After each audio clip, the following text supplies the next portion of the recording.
Hello, this is Paul Chek. Welcome back to part 6 of transforming pain and bondage into freedom. Oh, I love that concept. It's a cool title, isn't it? I think we all want to transform our pain and bondage into freedom. I've been working on it my whole life, but I can say it works. It works. It works. Oh, great spirit. I'm a free man, and I would love you to have that experience too. My reminder, as always, check out my book, How to Eat, Move, and Be Healthy. It covers a lot of the key things that are essential for healing, not only mentally, emotionally, but physically. And as we've talked about now multiple times, as above, so below, and as below, so above. If your body's not healthy, your emotions and your mind will reflect that to you. If your mind's not healthy, it will mirror itself in your body. The body mirrors the mind, and the mind is limited by the body. So we get into the chakras in here, and as I've shared before, we have zone exercises designed specifically to balance the subtle energy flow through the chakra systems or zones, and that also pumps fluids and harmonizes your brain, your heart, and your solar plexus, which are called biological oscillators, brings you into a state of coherence, which enhances the likelihood of flow states, clear thinking, equanimity in your emotions, or balanced emotional experiences, not too much, not too little. Shows you all the things you need to know about diet, lifestyle, sleep, and all the essential factors that we should all be taught as children, but aren't, not even in universities, really.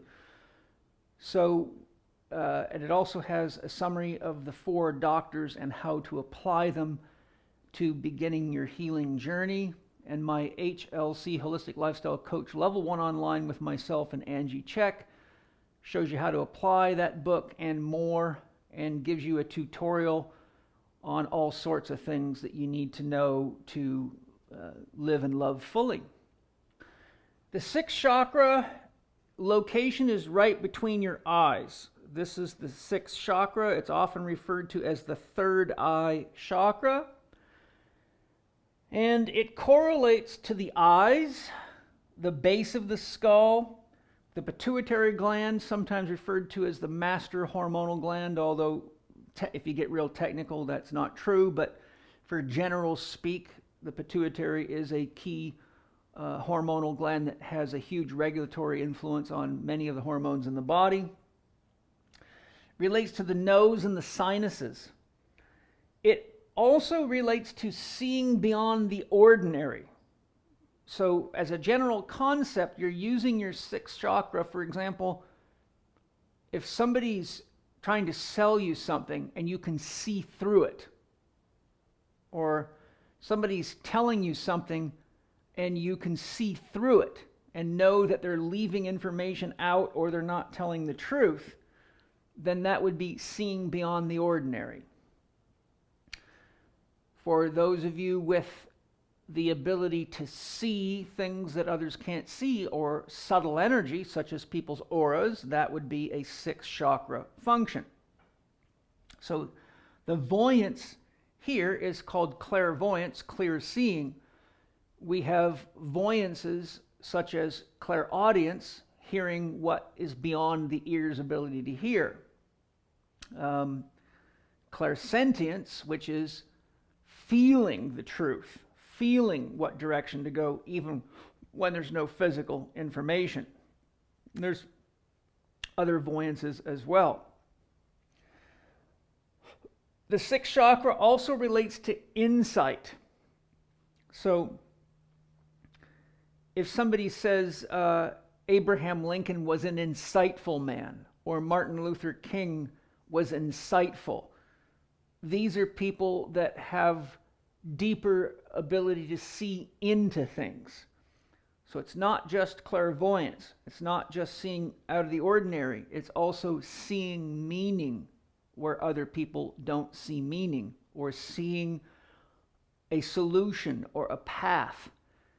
I am clairvoyant, so I use this capability regularly. And I've really spent my life looking deeply into things. So as I've been alluding to, none of the chakras works alone. Someone who has good sixth chakra function usually has quite a high level of competence with the functions of their other chakras as well. That's my experience. Now, you can have people that have tremendous abilities for things like clairvoyance, but are also sort of like geniuses that have discrepancies in other areas. So there are anomalies out there, but that's not really the kind of balanced situation we want. We don't want to gain clairvoyance and lose common sense, for example, which can happen. Now, it's considered our sixth sense. It's also related to light. So whenever we're looking at light, we're using the sixth chakra either through the seeing function of our eyes, which is linked to the sixth chakra, or we're looking at the light that our eyes, physical eyes, don't pick up, such as people that could see angels or disembodied souls. That would be a sixth chakra function. The function of telepathy, being able to communicate without words at any distance, is also linked to the sixth chakra system. And that brings up a point.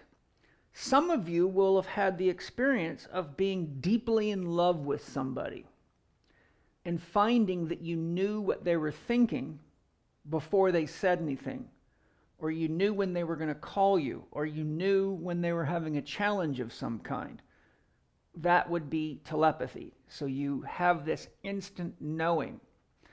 There's lots of great research on this stuff out there. It's by no means airy-fairy, except for people that have opinions without really doing their homework.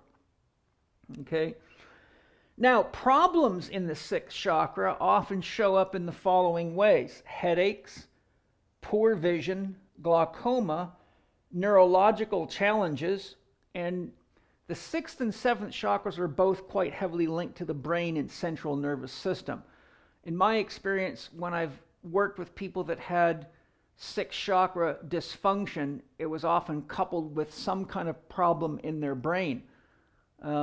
It can be a number of things. I've seen a variety of things, from tumors in the brain to people having seizures. Too many things to really list without me sitting here and thinking about the thousands of cases I've worked with. Then we've got nightmares. Nightmares can also represent an imbalance in the energies of the sixth chakra. Hallucinations are considered to be related to sixth chakra dysfunction. Learning difficulties are a common sixth chakra dysfunction, but again, because it links to the whole brain, we don't want to just think a learning difficulty is just a sixth chakra dysfunction. It can be manifesting as a learning difficulty, can have components of brain stress, but look, your brain lives off your blood, and your blood is carrying whatever you're eating. And, you know, there's a whole book called Grain Brain out there.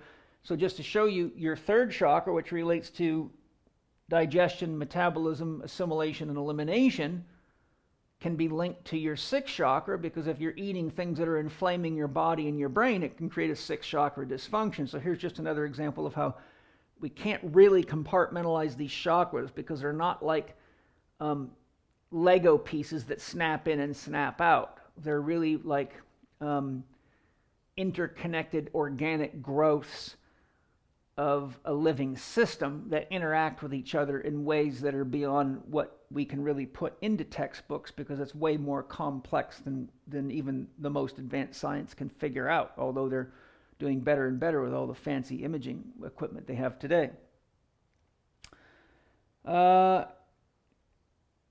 And then narrow-mindedness is another issue. You know, your sixth chakra is the home of insight, looking into things, being honest with yourself, reflecting on how your day went and ways you could do better.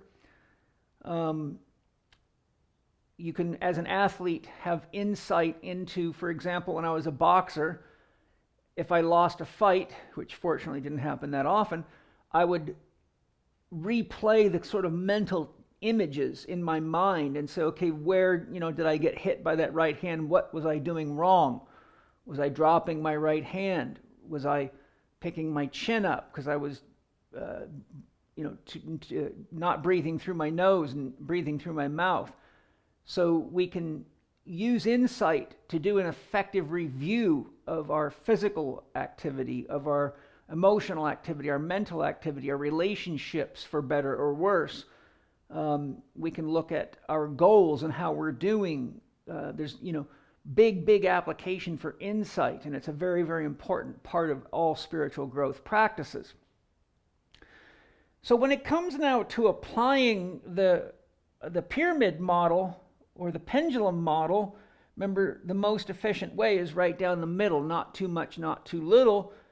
So we want to remember that dreaming is very oriented to the 6th and 7th chakra. We'll get into the 7th chakra in our last segment.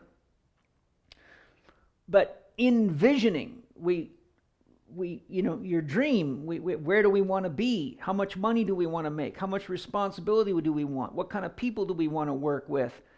Some of these are some key things that we often have to spend time looking deeply inside of ourselves. We may, for example, not like cold weather, but the job that we like to do might be, something like making skis, or something that requires us to be where the action's at. So someone can get stuck right there and say, as much as I like making skis, I hate the snow. Well, with insight, you can say, well, maybe I could live in Colorado in the wintertime and live in San Diego in the summertime, or something like that. So looking in and getting to know yourself better is effective dreaming. To really dream effectively, we need insight. So looking into your dream, what is your dream? Using insight for all the reasons that I just mentioned, seeing beyond the surface of what people are saying or what's right in front of you, or looking at a piece of land and envisioning where your home would be, where your garden would be, where the kids' play area would be. So we have a lot of beautiful 6th chakra functions. And of course, just seeing clearly, just using your eyes. And then we have the voyance of clairvoyance.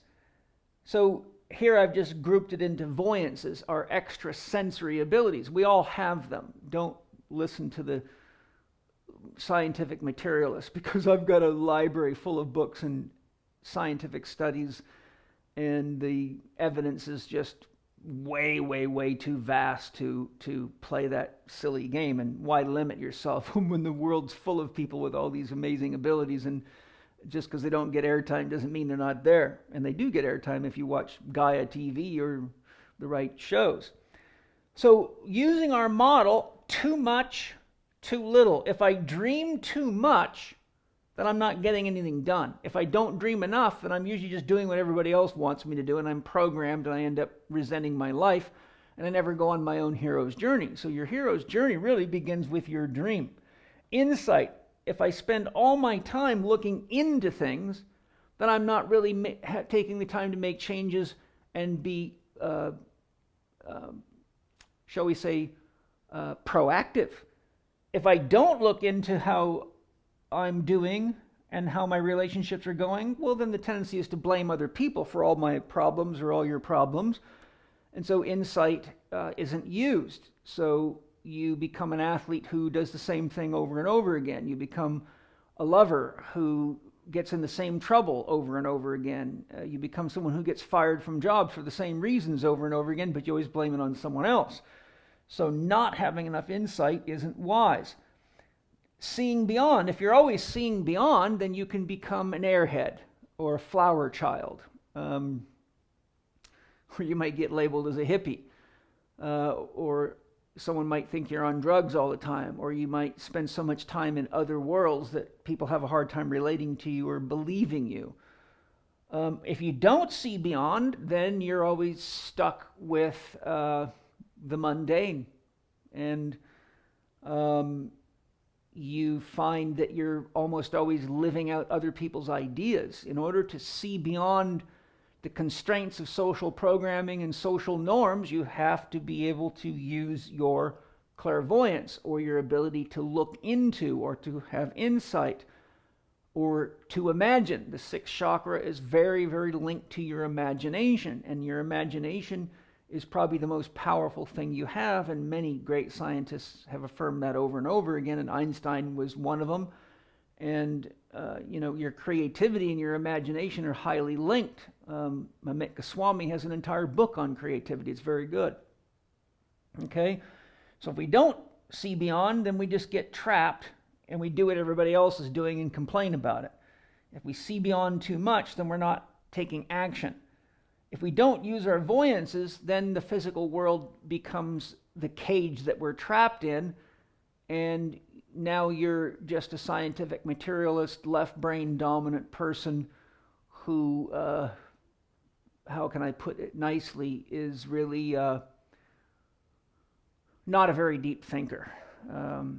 Somebody who doesn't ask deeper questions, someone who reads books and believes what they read, someone who has to fit into the consensus norm to feel comfortable because they're not brave enough to go on their own hero's journey, and they don't value what's real within themselves. They just have to believe everybody else's beliefs to feel safe. So you see, if we use our voyances, then we have the ability to access the spiritual realm, which is the realm of causes. The spiritual realm is the realm of the archetypes. The spiritual realm is the realm of potentia. It's the source from which the energy and information flows into reality and creative expression through that which we call the universe and all things in it, including us. If we're overly trapped in our voyances, then we're just gone all the time and we don't really live here. Not using them, I've mentioned that. So you can see here that looking at the sixth chakra concept, to dream effectively, to use your insight, to see beyond so that you can pick up on things, follow your hunches or your intuitions, which is seventh chakra, and be insightful is very, very helpful. Insightful people are typically called wise people. And then using all the voyances that you have available to you, and we all have generally got at least one gift, and if we work with that gift, it opens the doors to the others. So if you're naturally clairvoyant, working with that opens the door to clairsentience, clairaudience, etc. So with that insight, if you do your homework, find where balance is for you, work on what you know you need to work on. For example, if you're someone that doesn't believe these voyances and things like that are real, then study Cynthia Dale's work to start with, or William A. Tiller's work. And, there's piles and piles more of that. If you're spending too much time in those other worlds, then no, you're not living your dream effectively here, so you can be someone who sounds cool in a coffee shop but doesn't have two nickels to rub together. And a person like that's not very convincing, so you might be a lonely genius that can't apply yourself. So that's the overview of the sixth chakra. We'll finish our series on the seventh chakra. Hopefully you're taking the time to meditate on all this, look at your life, do your process work, and when you look at that, it should give you lots of indicators as to how you can live and love more fully. And when you do that, you've already changed the world. And that's a great way to be, because when you add your love to the world and leave it a little better place, when you die, you know for sure you left things more beautiful for everybody else. And what a great way to go. So thanks for joining me today. Look forward to sharing more with you. Check out HLC1 online. Check out my podcast, Living 4D with Paul Chek. Lots of amazing interviews on there. And I look forward to sharing more with you soon.